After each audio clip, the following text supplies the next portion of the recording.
So, Shae. Yes, Tyler.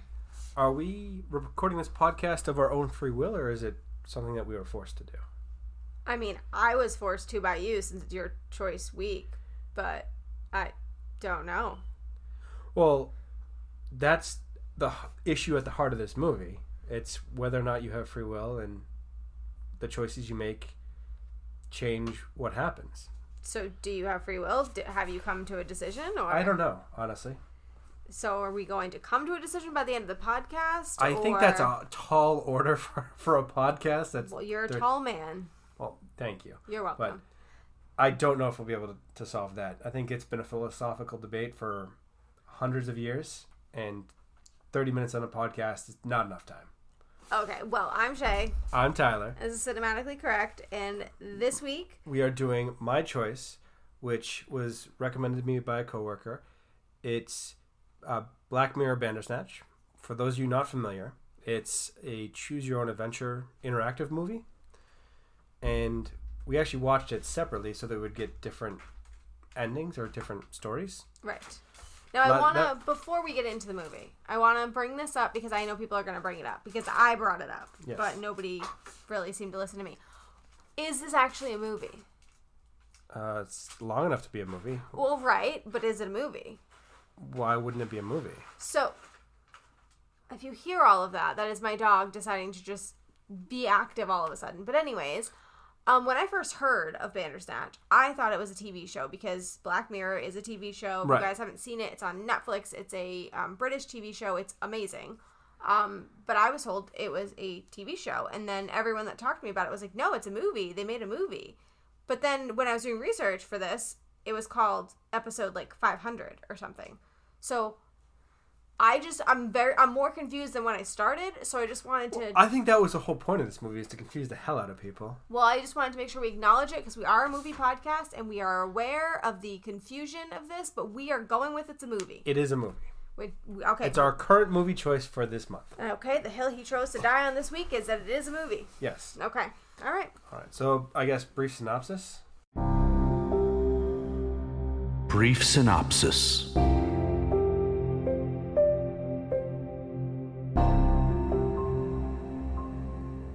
Be my guest. This might be almost as difficult as Rocky Horror. Almost as difficult? You're not going to go with more difficult? It might be more difficult than Rocky Horror for the brief synopsis. People listening to this podcast may have gotten an entirely different ending than we even know about. So, yeah, good luck. That is true. Yeah, fun. General terms, kid designs a video game or computer game in his house, and the movie is... Well, kid designs a video game or computer game, and this movie is all about his choices for developing the game and what happens to you depending on the choices you make. That's about as all-inclusive of all of the endings as I can possibly be. Yeah, I mean, I guess. Okay, so... How about the ending you got? So, what were your choices and what happened?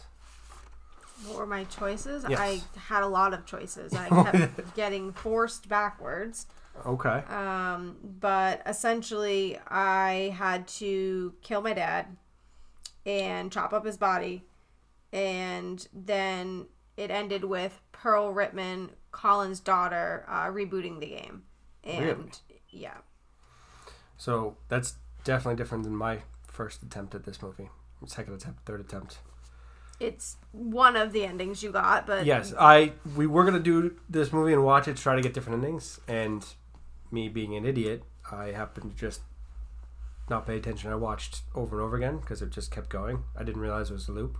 Yes, you did. I told you before the movie. Don't lie. I literally said I had to stop the loop because it kept going as a loop, so don't keep clicking the buttons once you get an ending. I remember you saying that. I also forgot you said that. Uh-huh. So... what multiple endings did you get? So first one was the going in and doing the game and it being a crappy game. Second off, I poured tea on my computer, fried my computer, and it started me back at the square one. Those are kind of crappy endings. See, I threw tea on my computer, but I didn't say anything about it ending. It says that I then got a choice of Pax versus the white bear symbol. So I don't know. I had to go back and restart when I got throat T on the computer. See, I wrote, I wrote go back at other places, but Yeah. go back is not written there, so I don't know. See, that's interesting because I definitely got a go back to start idiot kind of. Maybe I forgot to write it there, but it just seems weird because I have go back in a million other places. Well, this is also this is very soon into the movie. So this is like this next scene after you refuse to work in the studio. And your dad maybe that's why. Your dad takes you to the therapist against your will. I wrote down, "This is not the pub, you jerk," because he lies and takes you to the psych ward rather than going to get lunch. That's fair.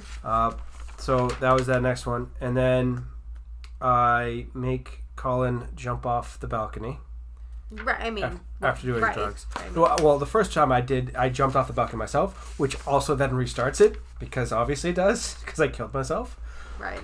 So that's like 4 endings now, like having to go back to start essentially. Finally make Colin jump off the balcony, and then I get some weird set of circumstances where the mind control is Netflix, and he tells his dad that he takes him to the therapist, and I wind up having a fight scene with the therapist over Netflix. Interesting. And then I karate chop my dad in the neck, and that's the end of the movie. Is my dad dragging me out of the doctor's office. So that was, okay. yeah, that was my first ending. And then second ending, I actually get to go back in time, which is weird, but also kind of cool. Like you go through the looking glass? You go through a mirror back in time. So through the looking glass, which this is obviously inspired by Lewis Carroll. Why is it obviously inspired? You say things like everybody in the world knows all the things you know, but that is not true. So how about you say why? Well, I didn't know this until I looked it up for the research, but Bandersnatch was actually a term or word created by Lewis Carroll in Through the Looking Glass back in 1872. Right. So, climb through the mirror. I'm a child again. I steal the bunny back from my father. And I have the choice of either getting on the train with my mom, who dies on a train crash, or leaving her to die. And I chose to go with her. And it cuts to you being dead in the therapist's office and your dad being upset. That's the second ending I got. So, yeah, those are kind of weird. So, there's apparently like 7 or 8 different endings. Yes, there are. I don't even know all of them. Do you? I don't know all of them. I only know some of them. So you got the chop up and bury father. Yep. I got Through the Looking Glass, get on the train. Right. So there's ending where Stefan kills his boss and game is not released. Game company goes to default. Okay. I did get this ending. I don't know how, and I didn't write it down. But ending where Colin visits, but Stefan doesn't kill him. Game is not released. Game company defaults. Oh. So I did not get that at all. Ending where Colin is missing. Kitty visits instead, and Stefan tells her Colin jumped off the balcony. Game is not released. Game company defaults. So that I got. Colin is alive. Colin is missing. Enter toy as password and choose to go with mom. I think that was the one you said. Though this is the one you go back in time through the Looking Glass. Right. Netflix, there's apparently 2 alternate endings to the Netflix. You can either have the fight scene or climb up on the balcony. And climb up on the balcony, it's apparently all a staged television show. Oh. And you just don't realize it. I didn't get that one. So that's really similar to the nosedive episode. Right. Because so if anybody hasn't seen Black Mirror, like Tyler hasn't actually, is it the nosedive episode or is it the White Bear? It's the White Bear episode. I'm sorry, I got them confused. But the White Bear episode, basically, this woman comes out of the house and she's being ignored by everybody and she's being recorded and she can't figure out what's going on. And she ends up in this, like, it seems like a theater and people are like, she's like on stage, but she still is being ignored and doesn't know what's going on. And you find out that she's being punished for, I think she abducted somebody. It's been a while since I watched it, but she abducted someone and this is her punishment. So it's really similar to that. And there's theories out there on the internet that the white bear symbol is all over this episode, and that the reason for it is that Stefan is being punished. Is being punished for killing his dad, and he's actually in the White Bear Park, whatever, and we are the audience that's punishing him. So it's apparently like a weird kind of tourism zoo for prisoners that have to do horrible things over and over. Right, so now I'm going to need to make you watch this episode so you have a little bit more context. Well, I've seen one episode of Black Mirror, the first one, which is horrible. Right, but I'll make you watch this episode so you have apparently the second episode, so it's the next episode. Yeah. Luckily. So I actually did find that, and I was interested to see that. Yeah, so we'll watch that, and maybe we'll have him put his thoughts or whatever in the Cinematically Correct listener group so you guys can see, because right now it's kind of hard to talk to him about the episode because he hasn't seen it, but we'll post up once he has, and you guys can all discuss as a group. Yeah. I mean, can I just say that Colin's thoughts on Pac-Man are very bleak? Yeah, and I mean, I forget, we watched a movie, I don't know if it was for the podcast or not, where we actually learned the origin of Pac-Man, and we learned that it was originally called, I believe it was Puck-Man, but they changed it because of the closeness to the word It was a movie for the podcast. It was Scott Pilgrim.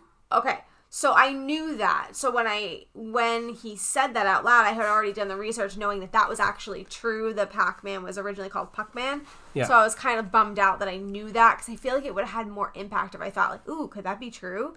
But I already knew. You already knew that it was Puck-Man, and right. Yeah, it was kind of ruined because of Scott Pilgrim. Another reason to hate Scott Pilgrim movie. Yeah. So I mean, I wonder though, for people who may not have known that, like, as to be fact, if that had any impact on you watching the movie, like thinking while watching it, like, ooh, could that be true? Like, because he made a very compelling argument in a crazy kind of way, but that's always the case with conspiracy theories and things that you just never thought about that way, and it's actually true. Right. I mean, it's really convenient that we're watching this now when the entire internet right now is watching the Shane Dawson conspiracy theories right now. Episode 2 came out. So the entire internet is totally watching that, myself included. No, but, well, the last episode got 12 million views. Okay. So, I mean, the entire internet is watching it. Well, you were watching it. I'm not watching it. No, but you've seen some of it. So I've shown you.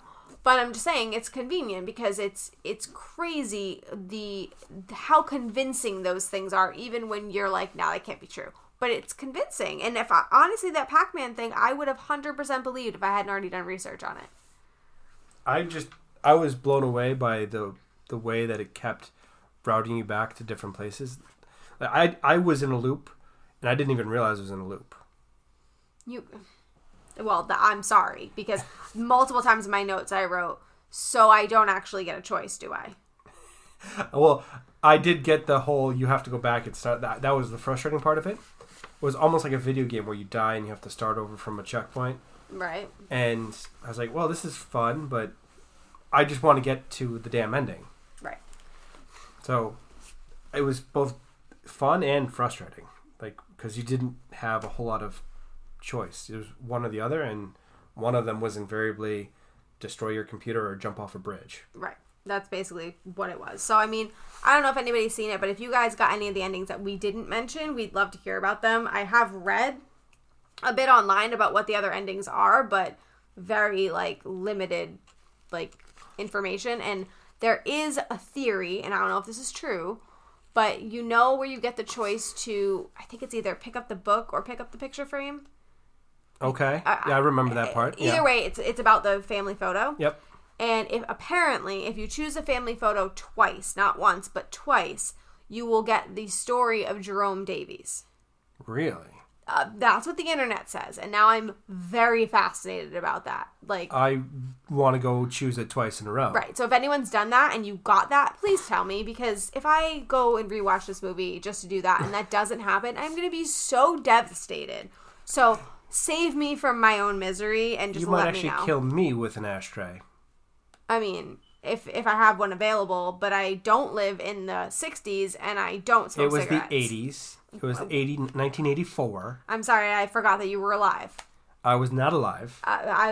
Born in 86. The audience would disagree. Well, the audience is wrong, and the audience can go to hell.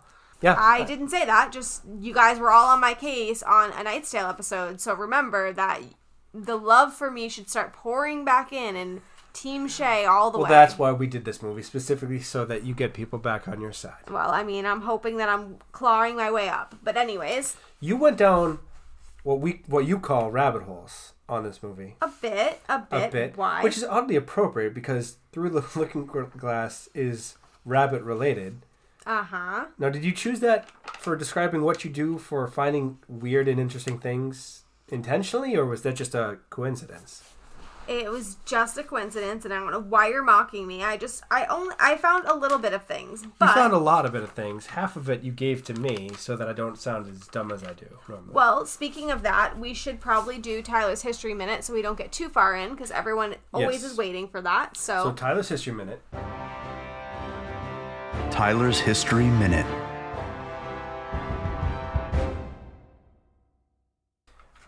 Drum roll, I guess. So the character of Jerome F. Davies is reportedly based off of Philip K. Dick. He's a very prolific science fiction writer. He does the Why Do Androids Dream of Electric Sheep, Scanner Darkly, Man in the High Castle. There's a lot of different very interesting pieces of work that he's done. And there's a poster of him in this movie. I didn't realize that, but there's a poster of him in this movie. And apparently he went a little bit crazy and tried to kill his wife because he was convinced that she was controlling his mind or something. He was obsessed with the works of Plato and started to believe that life wasn't real, that it wasn't an actual thing. And so he basically wanted to kill his wife. Oh, okay. Essentially speaking. He tried to push her off a cliff? Yes, his third wife, Anne Williams Rubenstein. He tried to push her off a cliff in a car, and then later attempted suicide by driving off the road while she was a passenger. Mm-hmm. Yeah. It's not very nice. Nope. So please don't do that. Don't push me off of a cliff. And no promises. I mean, there is no free will, and I am being controlled by an outside being, so. All right, Matt Lewinsky. If you're listening, be nice. Every episode. Yep. Like, the poor guy. Can he get a break? Hopefully. Oh, my God. Anyways, go on. Well, that's all I got for the History Minute. What?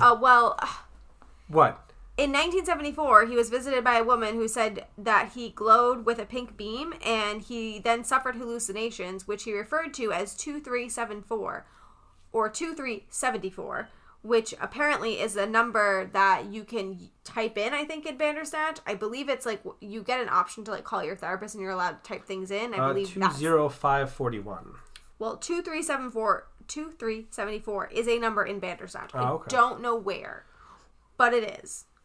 So, if anybody knows, you can tell us. I don't know. All I know is that it's a number in Bandersnatch, and that's one of the reasons that they believe that it's based off of him, because of that reference, along with the poster, along with, the fact that Jerome Davies tried to kill his wife, did kill his wife, and this guy tried to kill his wife, all of those things. Perfect. Well, it's a joint History Minute, not just a Tyler History Minute. So yeah. Well, I mean, you gotta get on the fun sometimes. History is wonderful. Yeah. Anyway. I don't have a whole lot more to add other than the runtime is listed at 90 minutes, and it's well over that if you go all through all the alternate endings. Yes, it definitely is. Well, if you don't have a lot about the movie, I think we should at least vaguely touch on the main topic of this movie, free will versus not free will, and the belief that there is something outside controlling your life. So have you ever felt that way or thought that way? I mean, I've always believed that I have the free will to make a choice, but at the same time, societal conventions prohibits you from making certain choices. So you don't have the choice of killing your neighbor or burning down a hospital, because those are insane. Mm-hmm. So you are constrained within the rules to certain choices. So you don't have free will to do whatever you want at all times. Certainly, I don't really have a good answer for this, because I do think that people should have the ability to make their own decisions, and I think that that's the case. I was just curious. I don't know why you seem nervous. Well, I was just curious. There's a whole lot of movie and literature work based off of the fact that even if you're making the choices, you're bound to your fate anyway. So whatever is happening is going to happen regardless of the choice that you make. Like Final Destination, where you cheat death and then no matter what happens, you die at the end. Right. So predestination. Predestination, and things that are going to happen no matter what choice you choose, so it doesn't really matter. But there are also people that believe that there are multiple timelines and that... I definitely subscribe to that theory. Right. So at this very moment, you could be living in a timeline where you are a millionaire. Or you could be living in a timeline where you're a homeless person. Like, I mean, there's all different... timeline where we don't do the podcast. Right. So there... Actually, no, I retract that. There's no timeline where we're not doing the podcast. Just for your fans. We're going to keep doing it forever. So, anyway, there are those theories. And I mean, we watched that Community episode recently, which also discussed multiple timelines and how one simple choice changes literally everything. Like, I mean, I find that a very interesting concept. I'm very interested in the idea of multiple timelines. Isn't there a TV show, Doctor Who, that's about that as well? Well, there's a lot of different things out there. Doctor Who, there's numerous different things. There's always the what if stories. Philip K. Dick actually did a lot of what if stories. He did The Man on High Castle, which is what if the Nazis won World War II. Right, and I mean, I find that interesting. And I mean, I mentioned this to you before the podcast, but I mean, as a child, I genuinely believed that we were living in a dollhouse and that somebody was outside controlling the dollhouse, which is a very similar thought process, that I didn't have free will. Somebody was playing with me. I was the doll in the dollhouse. And you said that was a very weird thing to think. It is a weird thing to think. I had something that's not quite that weird. So Okay. I thought I was on like a Truman Show-esque type circumstance where everyone else around me was paid to interact with me, and that was kind of their job to act around me. And nothing was real. It makes sense why you would think that. I mean, people should be paid to have to interact with you. Wow. That's just cold. I'm just saying, I mean, it just makes sense. Like, I can... Does it, though? It does, actually, in fact. But, I mean, I find that interesting, but I'm curious what you guys think as well. If you subscribe to the idea that there's multiple timelines, if you think there's predestination, what... Well, if you enjoy comic books, you have to believe in the multi-universe theory, because that's just what comic books are. But not everybody that listens to the podcast enjoys Well, I mean, comic that's books. fair. But it's an interesting concept where I think Einstein thought that there were multiple universes or infinite timelines as a possibility, and he's a fairly bright guy. So it's something to think about. I mean, there's a world where I'm 4 foot tall, supposedly. Or 12 feet tall. I don't know. I mean... Right. I mean, there's a timeline for everything. But anyway, before we move on to Audience Ask, I did want to bring up that ChooseCo, the people who made the Choose Your Own Adventure books in the 80s. Yes. They are working with Netflix to... Or no, not Netflix. They're working with Fox to create a Choose Your Own movie. Okay. And They sued Netflix for this movie. I was going to say, and I'm betting that it's because of that they are suing Netflix for $25 million for tarnishing its brand, saying that it's because they're using Choose Your Own Adventure, they are linking themselves to the ChooseCo brand, and Netflix's movie is dark and has like dark tones or whatever. What, and did they say it's a Choose Your Own Adventure? They just said it's a movie of choice. So the words that I read in the article was the problem was Choose Your Own Adventure. Okay. So, which made me question, like, I mean, when I think of Choose Your Own Adventure, I don't think of the 80s books. I mean, granted, I wasn't born in the 80s. I think of Goosebumps. You were born in the 80s. You were born in the late 80s. I wasn't reading books in the 80s. Right. I think of Goosebumps. So I'm curious as to why Goosebumps wasn't an issue. Well, you don't have the intellectual property of an entire concept. Like, you can't have a multiple story... So you think that Goosebumps just never used the actual term Choose Your Own Adventure? But I remember them saying that. That's what I the feel weirdest like part of too. it. I mean, is this a whole Maybe they licensed... Berenstain Bears thing all over Probably. again? It's probably the Mandela effect. Or they licensed it from them and were able to use the Choose Your Own Adventure for Goosebumps. That could be. But either way, this movie is based off of a video game that did actually exist. It just never was released because the company, I believe it was Imagine Software, went bankrupt. So, which happens in this movie, apparently. So right, because that Tuckersoft is actually based off of Imagine Software. But anyways, I don't have a ton else. I mean, there are a few things, but I don't think anybody would be interested in it. But one last thing, because I like to make sure we at least mention the director. So this was directed by David Slade. He's a British director. And I literally thought I would not recognize any movies because he's a British director. Yeah. But the movie that popped out to me was Hard Candy. Like, one of the best movies. I mean, not happy movie, but amazing movie. I don't know if I've seen it. It touches on the concept of rape. No, definitely have not seen it. Really? I think it's the girl from Juno, or at least a girl that looks very close to her. But either way, Page? I want to say yes, but I'm not 100% positive because the girl's very young in the movie. Well, that's who is in Juno. I know that. I'm just not 100% sure it's her. So, but anyways, it was a really good movie, and that might be added to the list now that I know you haven't seen it. Okay. I mean, the only actor that I really recognized was Will Poulter. From Maze Runner? Well, he's from there. He's from Lion, the Witch, and the Wardrobe, is the annoying kid that you'll just want to punch in the face. Yeah. I mean, is that the same character in Maze Runner? You've never seen Maze Runner? No. Oh, but he's a bully kind of guy-ish in Maze Runner. I mean, he was not hateable in this movie. I didn't want to punch him in the face in this movie. He just was a pretentious... He was you. Oh, okay. I pretentious understand. Artist, focused on the work, kind of, no one gets me but me. Right. But it wasn't the whiny little preppy, you want to murder person. Basically, yeah. So is that all you got? That's all I got. That's everything. Okay, so I'm going to move on to Audience Ask, but because I'm not a coder, I just want to ask if anybody out there is able to actually access the game you're able to play from this movie. So at the end of the movie, if you get to, I think it's the train scene. I'm not 100% sure because I didn't get to this ending. But if you get to an ending where there are these tones played, and the tones, if you play it into an emulator, it will pull up a game. I believe it's Nosedive.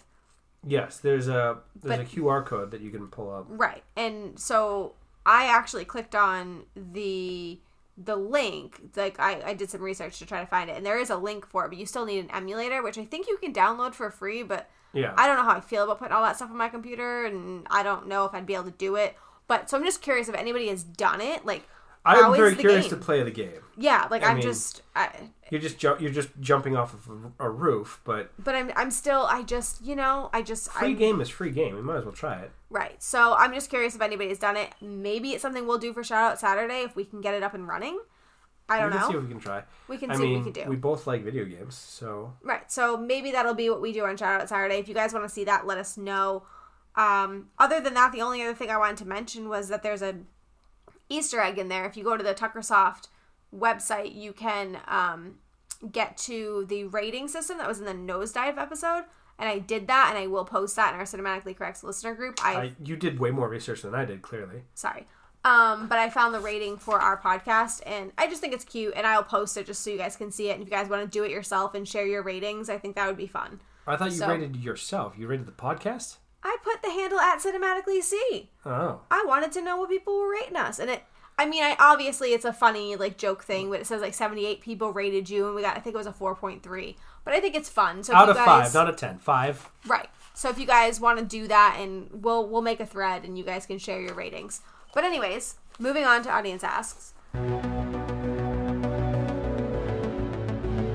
Audience Asks.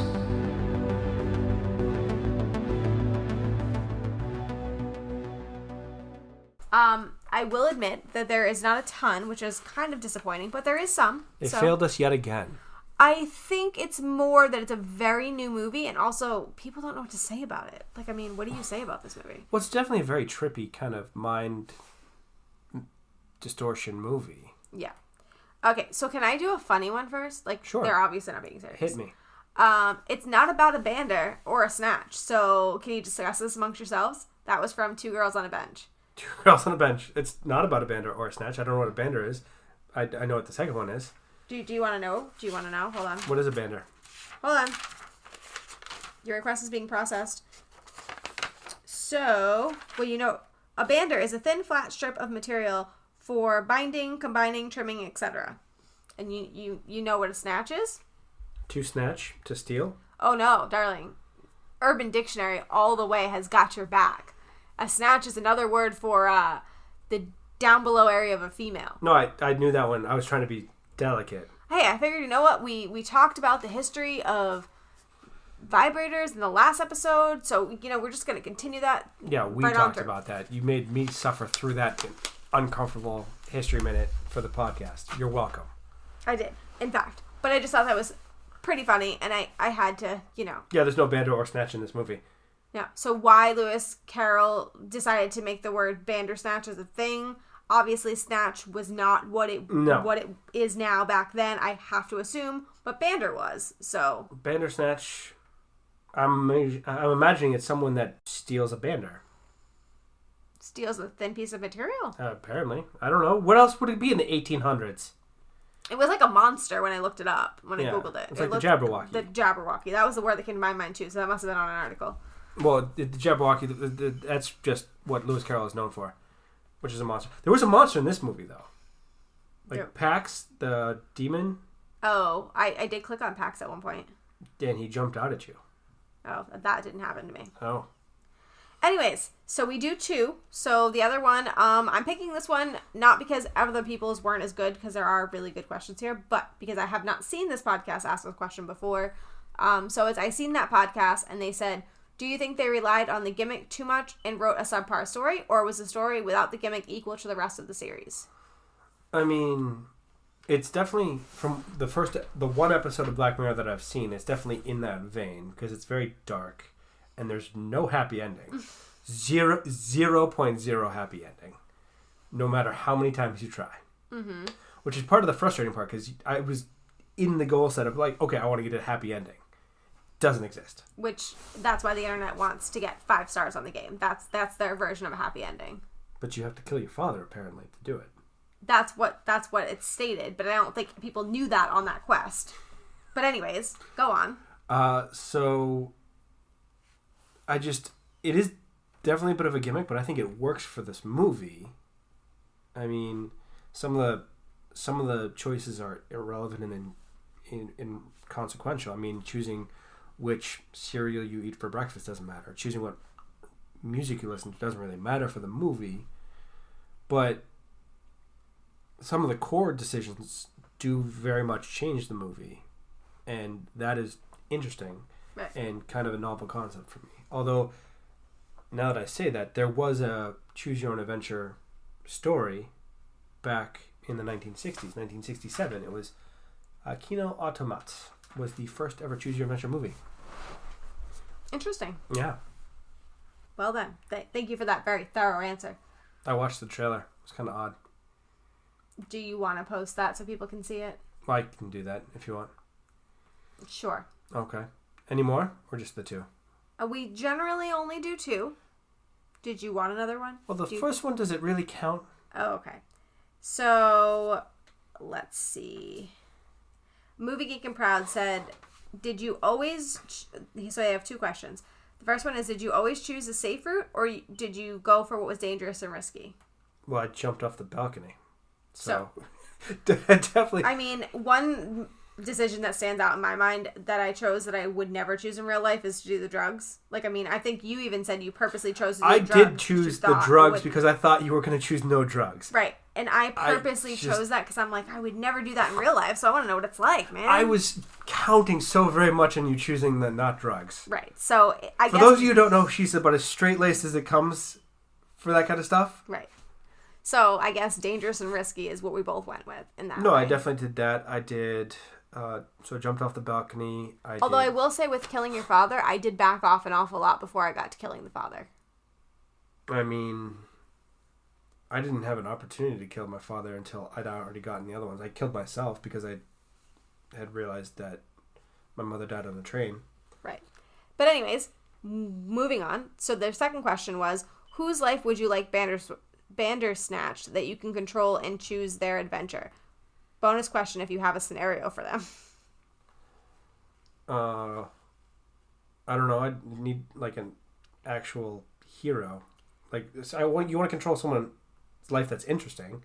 I would think, I thought you automatically in my head, I thought you were going to go with somebody you dislike and you wanted to choose their adventure so you could choose basically their demise is what I automatically assumed you would do with this. No, I'm not a horrible person. Like I have a conscience. I just want to help someone achieve a goal, a positive outcome. I don't want to break someone down.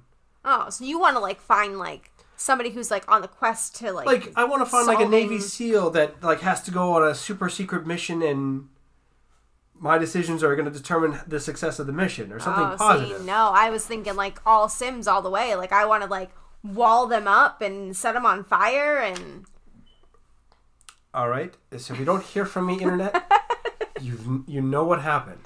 Well, anyway, so, I mean, they asked. So, before we go into the reviews, we are trying to do this every week. We're going to give you guys a promo for another podcast that we've been listening to. And this week, we were listening to the Learn Me Something podcast. We are pre-recording, so if I'm not on the right week, just sorry. But this week, they talked about anti-vaxxers, and I thought it was really interesting. There's a lot of stuff in there that I didn't know anything about. But yeah, so here's their promo. Hey, my name is Rich. Hi, my name's Aaron. We are hosts of a show called Learn Me Something. A little podcast where you learn a thing or two about a thing or two. And we teach you everything from how cannabis works to what are dreams. Dreams? Those are my Dreams. favorite kind of podcasts. They are. You can find us on Google Play, iTunes, or anywhere you get your podcasts every Friday.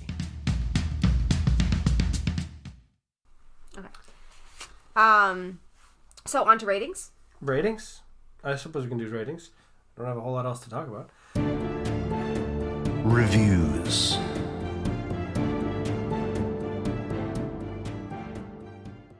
Well, we're already 35 minutes in, so I think the podcast Most is podcasts are like an so hour glad. plus, is what you tell me. So Well, true, but we try real hard to stay to the 30-minute range. We have not but been in 30 minutes in like I don't even know how long.